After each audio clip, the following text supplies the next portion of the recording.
There have been countless cultures in human history, many with countless gods, but Christianity and its parent religion, Judaism, are peculiar in their teaching that there is only one God, Jehovah or Yahweh. This is in stark contrast from polytheistic religions such as those of ancient Greece. But though there is only one God in Judeo-Christian doctrine, Jehovah isn't the only celestial and supernatural being of great power. There are also angels, most of whom are in the service of Jehovah and act as his heavenly legion. Though these are not labeled as deities like those of so-called pagan religions, one would be hard-pressed to see a difference in form and function between the angels of the Christians and the gods of the Greeks. Like the gods, the angels were also the stars in the sky, as the early Jews and Christians believed the stars to be conscious beings, the host of heaven under Jehovah's command. But while Jehovah knew all their names, angels usually go unnamed in the Bible. Despite their divinity, angels are typically not glorified or given the prestige typical of gods whose names are well known and praised, or feared. Some say that the difference between an angel and a god is that angels aren't to be worshipped or even don't accept worship. But worship doesn't define a god, and there are a number of instances where angels accept worship. Others say that the difference between an angel and a god is that gods have independent personalities while angels are completely subservient to Jehovah and don't have wills of their own. But this is only the case with certain angels at certain times. Since the Jews and Christians tell similar stories to the pagan cultures around them, when monotheism is introduced later, they used angels to play the roles played by the gods in pagan myths. By doing this, the angels become independent personalities as the gods were. A common theme in ancient mythology is gods mating with humans and producing demigods as children. Early Judaism also had this tradition. Genesis 6:4 says that the Elohim, the Hebrew word for gods, made wives of human women to produce demigods, giants. But when Judaism later adopts the doctrine of one God, the Elohim get reinterpreted as angels instead of gods. This is shown most popularly in the book of Enoch, which the authors of the Bible draw from.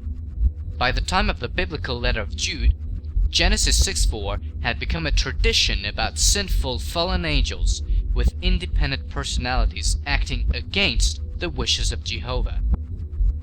Which is interesting, since Genesis 6 itself doesn't seem to imply that these Elohim were evil, or that this act was considered something negative or forbidden. There was also a common theme in the ancient world that the different cities or nations were assigned a patron god to watch over them.